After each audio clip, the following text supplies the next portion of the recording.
eto po mga kapatid, ang akin pong source dito ay yung mismong katabi ni Daniel Padilla at ni Richard Gutierrez. Ayan na. Yung katabi talaga.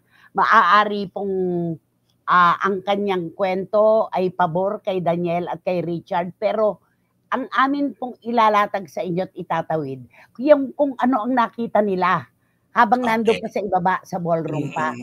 Nananahimik daw po. At saka, pauna lang po ilalabas po natin si Catherine Bernardo dito sa kwentong ito. Hindi po siya kasali dito. Hindi po kasali si Catherine Bernardo, kaya huwag nating idamay yung tao dahil wala siyang kinalaman dito. Ayun, maliwanag.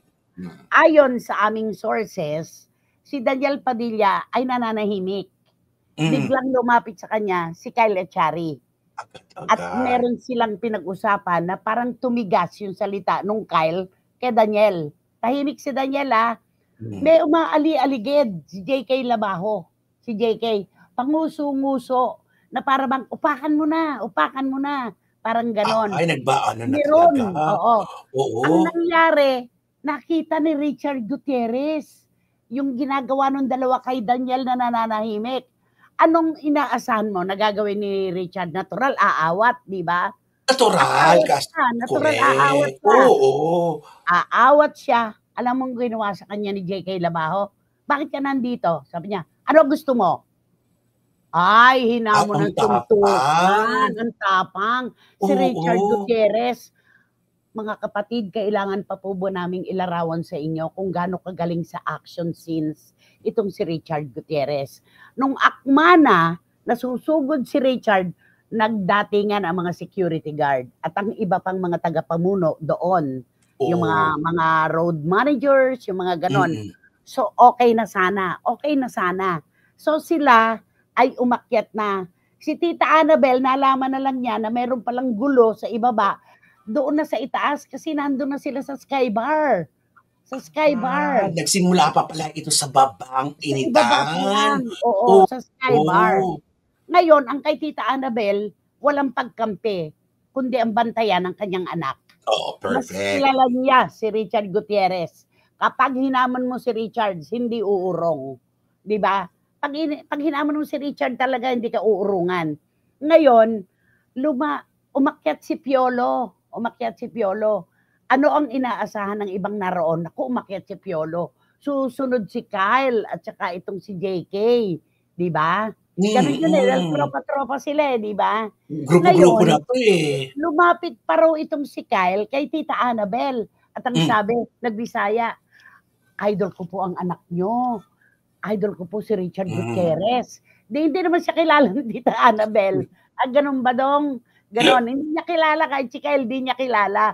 So wala siyang hint na ito pala yung nanduro nag-ano sa anak niya, ng gamon. So, ganon. Ang bilis daw ng mga pangyayari ayon sa aking source.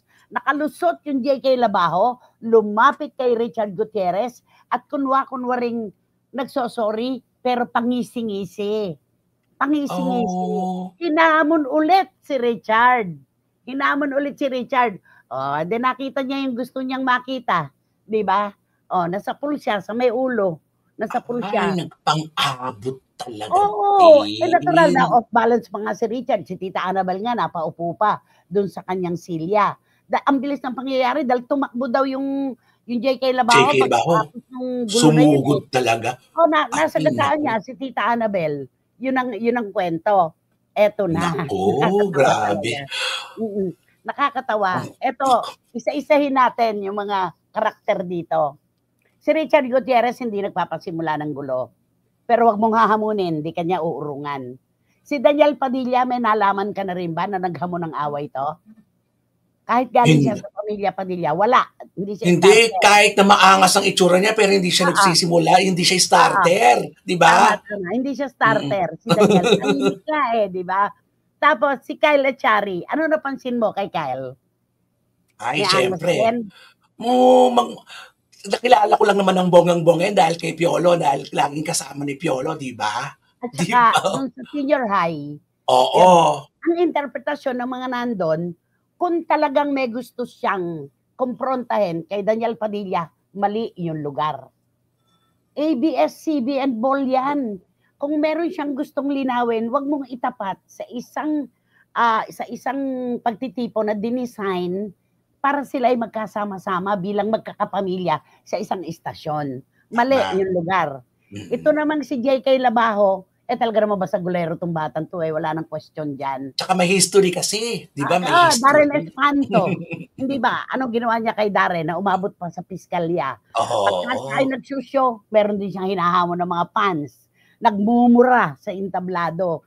Kaya makikita mo talaga, saka kapag nakainom talaga, iba. Kapag may alak, may balak. Di ba? Yun ang totoo doon. So, yan na ang kanilang mga karakter, di ba? Yan ang kanilang mga karakter. Nakakalungkot na itong si JK Labajo, itong si Kyle Echari. Ano ba? Umuusbong pa lang ang mga karera nyo. Ano ba ito? Di ba? Nakakaloka kayo. Tapos yun naman mga fans, naku, naggalit si Daniel kasi niyayakap-yakap, inaakbayan ni Kyle. Si Catherine. Nagselos. Alam mo, Romel, ni hindi nga tinitingnan at tinanap ni Daniel si Catherine kung nasaan. Sa lawak ng lugar na yon, hindi nga niya nakita at wala siyang pakialam kung ano nagaganap, kung nagyayakapan man sila doon o ano. Wala. Kaya nga dito, out si Catherine dito. Oo, sabi ng iba, ang haba-haba ng hair, pinag-aawayan. Sorry po, twiggy po ang buhok. Hindi mahaba. Kasi hindi po siya kasali dito. Huwag nyo nang paangkin kay Catherine ang dahilan ng away. Wala talaga. Ay, yun ang ano doon no? Maghahamon ka sa isang Richard Gutierrez. Anong inaasahan mo? Sabi ng iba, ba't naman si Richard di naman kasali sa gulo? Bakit pa niya dinedepensa si Daniel? Alam niyo po mga kapatid, kung si Richard ay hindi umawat at hindi kumagat sa hamon nitong si JK Labajo, anong sasabihin ninyo? Pinabayaan niya si Andres bilang si JB. Andun si Richard, pero bakit niya pinabayaan si Daniel Padilla? Walang lulugaran si Richard, di ba? Oo. Walang lulugaran. At saka ganun naman talaga, kasi may okasyon kahit naman sino, kung may nakikita naman yung nagtatalo, di ba? Gigitna ka. Oo, gigitna ka para mawala yung komosyon. Aawat ka. Oo. Nagsasayaw na si Barbie At saka itong si Richard sumugod ka pa rin. Di talaga naghahamon ka, di ba? Talagang inaano mo si Richard na patulan ka, di ba? Parang ganon. Di nakita mo mga estrella sa kalangitan, di ba?